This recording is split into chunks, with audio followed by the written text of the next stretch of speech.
Detective Lila Hart walked through the dimly lit corridors of the abandoned mansion, her flashlight cutting through the thick dust hanging in the air. The once magnificent structure now stood as a decaying monument to long-lost opulence. This case had more twists than she could count, and she was determined to uncover the truth behind the mysterious disappearances in Belford County. Her partner, Officer Rick Martinez, was waiting at the end of the hallway, examining the torn remnants of an old, crimson velvet curtain. "Lila, look at this," Rick called, his voice echoing eerily.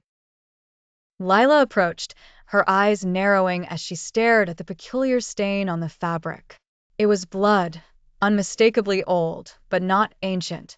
Could it belong to one of the missing people? "We need to get this to the lab," Lila said, taking out an evidence bag. Every clue brought them closer to whoever or whatever was behind these disappearances. As they continued their search, the mansion seemed to groan with each step they took. The wooden floorboards creaked under their weight, and the shadows danced menacingly on the walls. They found themselves in front of a large, ornate door, which seemed out of place in the dilapidated environment. Curiosity piqued, they pushed it open. Inside was a room frozen in time, untouched by the years that had eroded the rest of the mansion. Shelves lined with dusty old books adorned the walls, and in the center stood an opulent desk. Lila's eyes were drawn to a peculiar-looking journal placed neatly on its surface. The journal's leather cover was adorned with cryptic symbols. Lila's heart raced as she opened it, revealing pages filled with sketches and notes of rituals and symbols she couldn't comprehend. Suddenly, a loud bang echoed through the mansion, followed by a blood-curdling scream. Rick pulled out his gun instinctively, and Lila carefully placed the journal in her bag. They rushed towards the source of the noise, their minds racing with possibilities. They turned a corner and found themselves facing a hidden stairwell leading to the basement. Dark and foreboding, the stairs seemed to descend into the very bowels of the earth.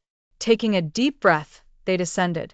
The basement was a stark contrast to the upper rooms, damp, cold, and filled with an unsettling aura. Old, rusty chains hung from the walls, and the stench of decay was overpowering. Lila's flashlight caught a glimpse of movement, and they turned to see a figure huddled in the corner. "Belford Police," Rick announced, but the figure remained motionless.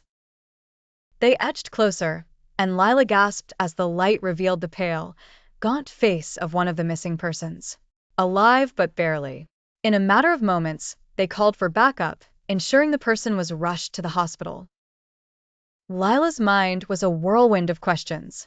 Who had kept these people prisoner, and why? The journal surely held some answers, but it would take time to decipher. For now, they had saved a life and uncovered more evidence. But the mansion held more secrets, and she knew this was just the beginning of unraveling the sinister mysteries of Belford County.